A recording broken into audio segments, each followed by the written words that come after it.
Saya ini kan bisa dikatakan sopir. Hidup saya di jalanan. Dan kalau kita masuk satu tempat untuk istirahat, biasanya kan mampir ke toilet. Nah, di toilet ini, kalau kita nggak tahu ilmunya, bisa jadi sholat kita nggak ada yang sah itu. Kenapa? Karena biasanya di toilet itu ada ember ditaruh di bawah. Embernya diisi air. Sampingnya ember itu kloset.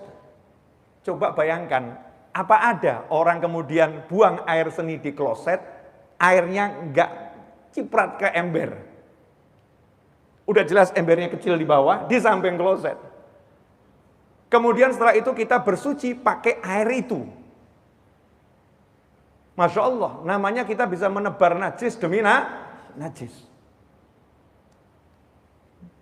Dan lain sebagainya. Coba kita lihat kondisi toilet itu. Kalau kita punya ilmu aman. Kalau nggak punya ilmu, Masya Allah. Toilet orangnya buang hajat dengan berdiri. Alhamdulillah sampai hari ini saya nggak bisa itu. Kalau di mal-mal atau di toilet-toilet internasional itu kan ada bentuknya agak panjang ke atas gitu ya. Kemudian buka, mohon maaf nih harus dijelaskan. Krek. Ya, berjajar 5 laki-laki itu. Ya. Satu begini, satu begitu ya. Dilarang saling menoleh kan. Masing-masing khusyuk, diam semuanya. Khusyuk. Saya biasanya cuma lewat masuk ke kamar mandi. Nah itu kalau sampai kemudian nyiprat ke celana, celananya setelah itu dia ke musola buat sholat, sholatnya nggak sah. Kalau ini dia lakukan selama 10 tahun, sama dengan 10 tahun dia tidak sholat. Ngeri.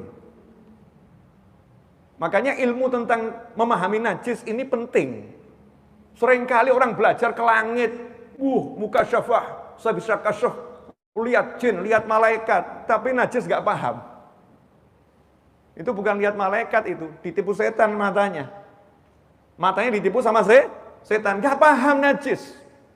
Anak-anak kita nggak ngerti najis itu apa, nggak ngerti. Anak-anak kita berlumuran najis kita nggak paham. Karena kita sendiri nggak ngerti najis itu apa. Nggak jelaskan najis ini kepada keluarga. Sehingga nggak tahu kondisi toiletnya bagaimana. Di dalam toilet, di dalam kamar mandi dikasih keset. Kesetnya dekat sama toilet. Ketika dia buang hajat, kemudian dia siram. Kemudian airnya nyiprat ke lantainya. Kemudian nyiprat ke karpetnya. Setelah itu kakinya basah, ngijak karpetnya. Sehingga kakinya kena najis.